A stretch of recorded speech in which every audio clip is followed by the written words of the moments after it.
నీళ్ళు అనేవి ప్రాణప్రదాయిని.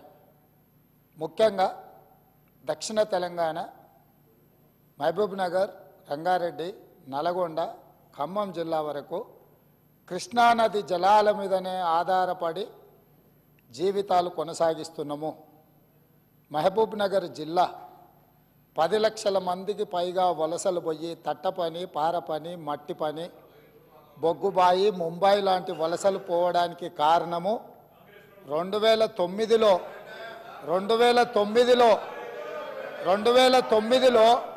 ఒక వ్యక్తి కరీంనగర్ జిల్లా ప్రజలు తరుముతే అక్కడి నుంచి పారిపోయి పాలమూరు జిల్లాకు వలస వస్తే అయ్యో పాపం వలస వచ్చిండని చెప్పి ఆదరించి ఎంపీగా గెలిపిస్తే పోయి అదే పత్తాటు పోయిండు.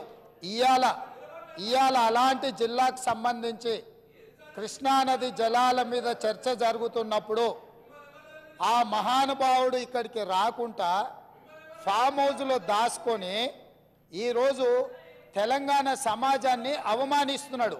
ఇంతకంటే కీలకమైన అంశం ఈ తెలంగాణ సమాజంలో ఏమైనా ఉందా అధ్యక్ష? మీరు చెప్పండి. మీరు కూడా వికారాబాద్ జిల్లా కరువు ప్రాంతం నుంచి వచ్చిండ్రు కదా.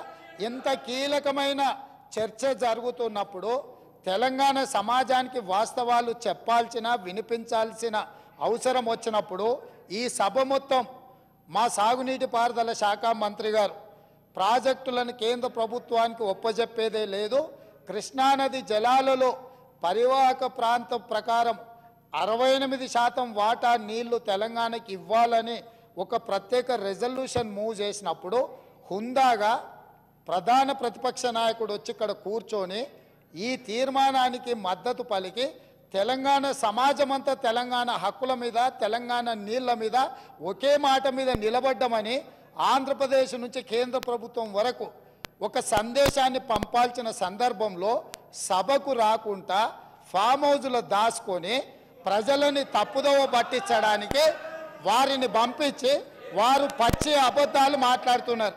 ఏది ఏమైనా మొన్న నేను చూసినప్పుడు ఆ కుర్చీ ఖాళీగా ఉండి ఈరోజు ఆ కుర్చీలో పెద్దలు పద్మరావు గారు కూర్చున్నారు. వారికి ఆ బాధ్యత ఇస్తానన్న వారన్నా నెరవేరుస్తారు. దయచేసి ప్రతిపక్ష నాయకుడిగా పద్మారావు గారు నిజమైన తెలంగాణ ఉద్యమకారుడు, తెలంగాణ కోసం కొట్లాడేటోడు. వారిలాంటి వాళ్ళని పెడితే తెలంగాణ సమాజానికి మేలవుతుంది. నేను ఒకటే చెప్పదలుచుకున్నా, ఈరోజు ఉత్తమ్ కుమార్ రెడ్డి గారు సభలో ప్రవేశపెట్టిన ఈ ప్రాజెక్టులను అప్పజెప్పేది లేదు అనేది మొదటి అంశము. పరివాహక ప్రాంతం ప్రకారం 68% నీళ్లు అంటే 551 టీఎంసీల నీళ్లు తెలంగాణకు రావాలి అని వారు తీర్మానం ప్రవేశపెట్టినరు. దానికి అనుకూలమా వ్యతిరేకమా మొదట ఆ విషయంలో స్పష్టత ఇచ్చిన తర్వాత మిగతా ఏ విషయాలైనా మాట్లాడమనుండ్రి.